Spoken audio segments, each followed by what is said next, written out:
That's really cool. And without further ado, let's get to some questions here. Okay, go back into email. And Rick asks the first question. Rick, but by virtue of being one of my longest-standing clients here, well more than a decade, and I thank you for that, you get to ask the first question. And it says, I am close to writing another book.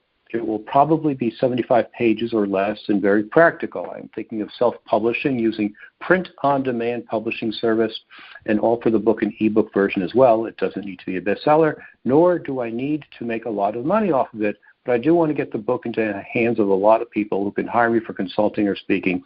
Those people tend to be senior leaders in large organizations, 10,000 plus employees. How's my thinking? What am I missing? Okay, this is my favorite question of all time. So you really threw me a softball here, Rick, and I'm happy to answer for you and to go into more detail one-on-one with you if we need to. Okay, let's take these questions in order. I'm thinking of self-publishing. That's good because it's never been easier or cheaper or more reliable to do self-publishing. You can get your book done quickly, get it out fast, and start making money with it one way or another. One way or another means either selling it or giving it away to people. And I think that's the real key here. You say it doesn't need to be a bestseller. I think that's a great philosophy. There are very few true bestsellers. There are a lot of people on Amazon pretending to be bestsellers because they got 15 of their friends to buy the book on the 4th of July at 3 in the morning, and they put it in a category that no one else would ever think of looking in, and, they scammed Amazon for 5 minutes, and they call themselves a bestseller. To me, that's not a real bestseller. So that's okay. Even in the real world, it's hard to get people to buy 10,000 copies of a book, which would make it a New York Times bestseller.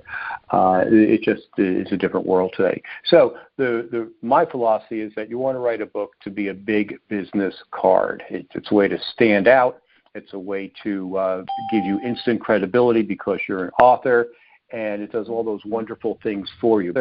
And it does all those wonderful things for you. By the way, those dings that you hear are people coming into the conference call. So this is great. This is Dan Janal, your fearless PR leader and your book coach.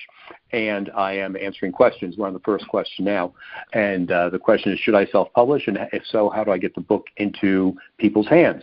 And I think that's really the key question here, because we don't need to wait for people to find your book. I think that's a fallacy of many people who do marketing for books.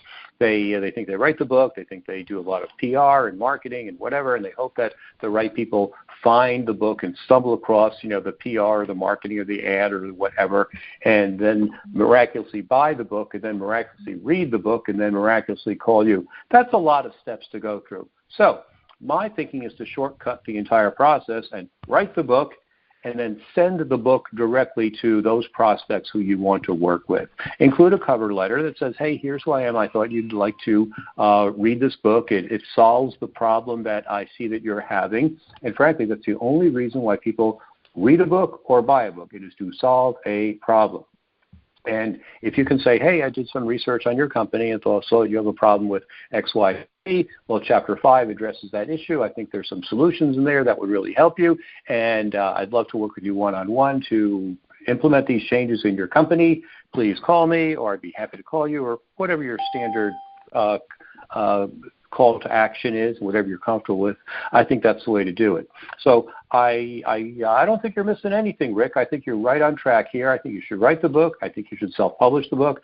If I can help you with that as a developmental editor, I'd be happy to do so. 2 other things that I would suggest for anyone who's thinking about writing their own book. Number 1, hire a professional editor. Copy editor, proofreader, because you cannot find your own typos. It is essential that the book look good.